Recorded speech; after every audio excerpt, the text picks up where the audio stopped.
नमस्कार সকলকে, hello everyone, नमस्ते सभी को, good evening to all of you.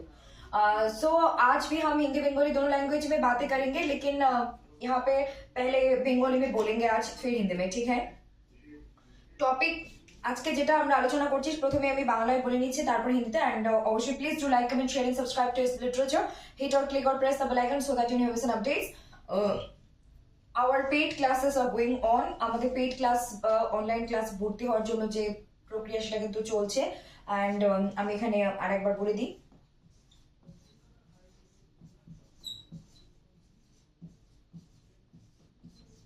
is our contact number. You can contact with this number. Online paid class, paper 1, paper 2 both separately and combined. UGC NET set get paper 1 is general and paper 2 is English literature. And আজকের যে বিষয়বস্তু নিয়ে আলোচনা করব সেটাতে আমরা চলে যাচ্ছি। সেটা হচ্ছে যে আমরা এখন আর সময় নষ্ট করব না।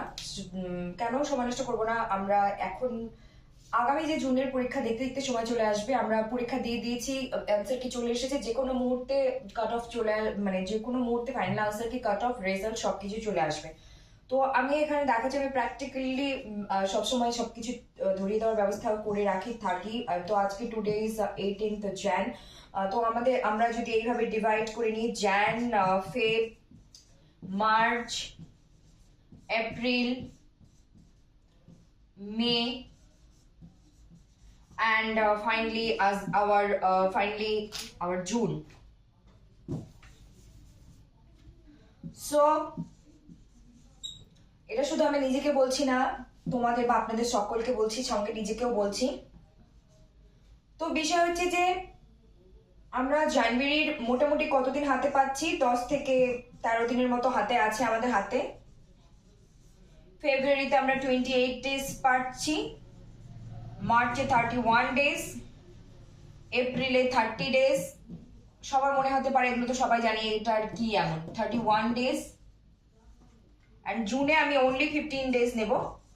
আমি জানি না কি হবে, কিন্তু মনে হচ্ছে যে মিড 20 মানে হচ্ছে খুব আগে যদি হয় তাহলে 16 জুন থেকে 16 জুন থেকে 22-23 জুনের মধ্যে পরীক্ষা হয়ে যাবে, বা যদি একটু দেরি হয় তাহলে বলতে পারি 25 জুন থেকে 30 জুনের মধ্যে এরকম এক্সাম হতে পারে। এই দুটোই সম্ভব, তাছাড়া নয়। তো এখন আমরা যদি ওভারঅল ক্যালকুলেট করি, তো আমরা যদি ওভারঅল এই 4টে মাসকে গড়ে অ্যাভারেজে 30 করে ধরি, তাহলে 3 × 12 120 ডেজ আমাদের কাছে আছে। আর এদিকে যদি আমরা 15 দিন, আর এদিকে যদি আমরা 13 দিন বা 14-15 দিন অ্যাপ্রক্স, আমরা এখানে কতদিন, তো 25, প্রায় 30 দিনের মতো। তো 145 to 150 days we have in our hand only. দেখতে দেখতে এগুলো চলে যাবে, দেখতে দেখতে বেরিয়ে যাবে। তো এখন আমাদের কি করা উচিত? এখন আমাদের এই দিনগুলোকে হাতে নিয়ে, মাথায় নিয়ে, প্রথমত আমাদের জার্নি শুরু করা উচিত সিলেবাস নিয়ে। সিলেবাস মানে এটা ইউজিসি নেট অ্যান্ড সেটের কথা বলছি। বিভিন্ন রাজ্যে সেট এক্সাম আছে, সেটা নিয়েও আমি ভিডিও বানাবো অবশ্যই। তো এই হলো বিষয়বস্তু, এগুলো আমি বললাম। এখন আমরা কিভাবে শুরু করতে পারি নিজেদের প্রস্তুতিটা। অবশ্যই যারা একদম বিগিনার লেভেলে আছে তাদের জন্য বলছি, যারা ইন্টারমিডিয়েট লেভেল বা যারা হয়তো 1-2 বার দিয়েছে এক্সাম, মোটামুটি একটু পরিচিতি আছে সিলেবাসের সঙ্গে, কিন্তু তারা এখনো মানে এক্সামটা ক্র্যাক করার মতো জায়গায় এসে পৌঁছতে পারেনি। আর একটা হচ্ছে যারা একদম পুরো অ্যাডভান্স লেভেলে আছে, কিন্তু তারা হয়তো নেট পেয়েছে, জেআরএফ এর জন্য যাবে, বা যারা হয়তো নেটটাও পায়নি কিন্তু তারা মোটামুটি জানে, অভিজ্ঞতা তাদের আছে।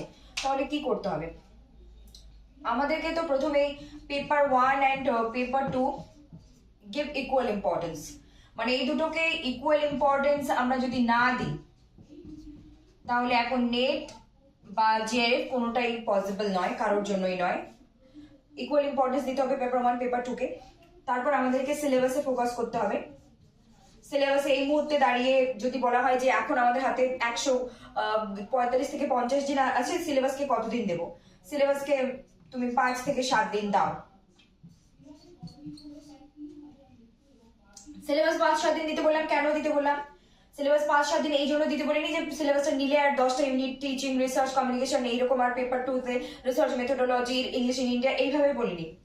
5 থেকে 7 দিন মানে তোমাকে প্রত্যেকটা ইউনিট ধরে ধরে, প্রত্যেকটা ইউনিট পেপার 1 পেপার 2 দুটো প্রত্যেকটা ইউনিট ধরে ধরে যে যে শব্দগুলোর বাংলা অর্থ বা মাতৃভাষা যে যার যেটা মাতৃভাষা, যতক্ষণ আর শব্দটার ক্লিয়ারলি অর্থ বা মানে বুঝতে পারছি ততক্ষণ এবং পুরো মুখস্থ হওয়া যায়। মানে ইউজিসি নেটের পেপার 1 পেপার 2 এর টপিক মুখস্থ বা প্রিভিয়াস ইয়ার কোয়েশ্চেনের সলিউশন রিভিশন করার আগে সিলেবাস মুখস্থ করা যায়, সিলেবাস মুখস্থ থাকতে হবে।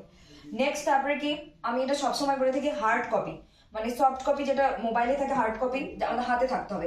এরকম ভাবে যেন সিলেবাসটাকে দেখতে পারি, ধরতে পারি, এরকম হার্ড কপি থাকতে হবে সিলেবাসের। এটা শর্ত, মানে এক্সাম ক্র্যাক করার জন্য নেট চাও বা জিআরএফ বা যে কোনো কম্পিটিটিভ এক্সাম ক্র্যাক করতে চাও, এগুলো ছাড়া এক্সাম ক্র্যাক হয় না।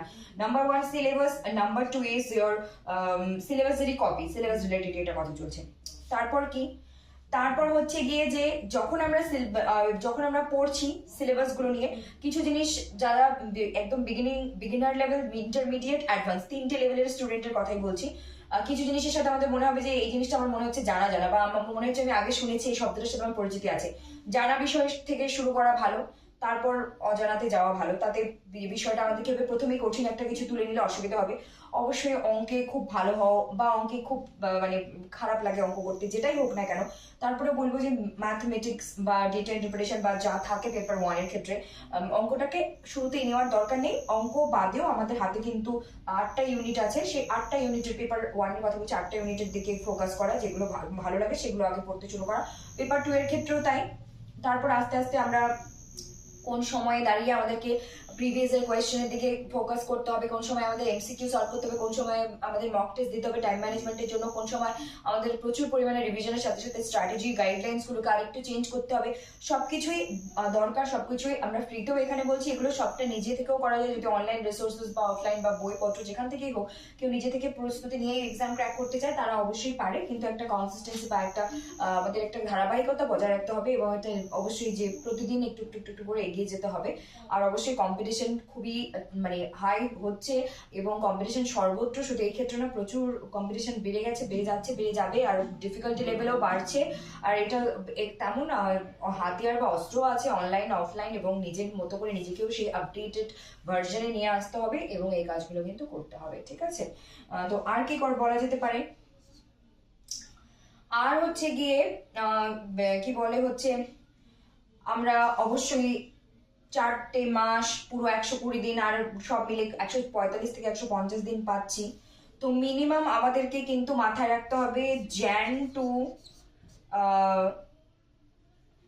টু এপ্রিলের মধ্যে আমরা যেন পেপার 1 এর সিলেবাস 10টা মানে ইউনিট কভার করতে পারি। 3 মাস সময় দিচ্ছি, 3 4 3 তারিখে 90 দিন, মানে 90 দিন সময় পাচ্ছি আমরা। আর আমাদেরকে পেপার 1 অ্যাটলিস্ট 10টা ইউনিটের গো থ্রু করতে হবে। আর হচ্ছে গিয়ে আর পেপার 2 এর কথা যদি বলি, অবশ্যই পেপার 2 এর ক্ষেত্রে আমাদেরকে মেইন এক একজনের এক এক রকম মতামত। আমাদের মেইন ব্রিটিশ থিওরি ক্রিটিসিজমকে এই 3 মাসের মধ্যে ব্রিটিশ থিওরি ক্রিটিসিজমকে একটা জায়গায় দাঁড় করাতেই হবে, ব্রিটিশ থিওরি ক্রিটিসিজমকে একটা জায়গায় দাঁড় করাতেই হবে। তার সাথে কালচারাল স্টাডিজ আছে। তারপরে যে 1-1.5 মাস পাবো সেখানে ওয়ার্ল্ড লিটারেচার বা ওভারঅল যেগুলো থাকে বা প্রিভিয়াস যে কোয়েশ্চেন নিয়ে ডিল করা। তো এটা আমার point of view, British theory and criticism এগুলো নিয়ে ডিল করা। আর কি হতে পারে, আর বিষয় হচ্ছে যে আমরা প্রিভিয়াস ইয়ার কোয়েশ্চেনও আমাদেরকে লাগবে, এমসিকিউ লাগবে, সবকিছুই লাগবে। অবশ্যই আমাদেরকে সবটা, আমি এখানে একটা জাস্ট একটা গাইডলাইন, একটা ব্লুপ্রিন্ট দেওয়ার চেষ্টা করলাম, একটা যাতে করে সবাই বা যারা যারা নিজে সেলফ স্টাডি করবে বা পেইড ক্লাস যেখান থেকে যেটা তারা শুরু করে দিকে, আর সময় নষ্ট না করে। ইদার তুমি নেট চাও বা জিআরএফ চাও, ইংলিশের হও অন্য কোনো সাবজেক্টের হও, সময় চলে এসেছে শুরু করে দেওয়ার। আর দেরি করা যাবে না, রেজাল্টের অপেক্ষায় থাকা যাবে না। যাদের রেজাল্ট পজিটিভ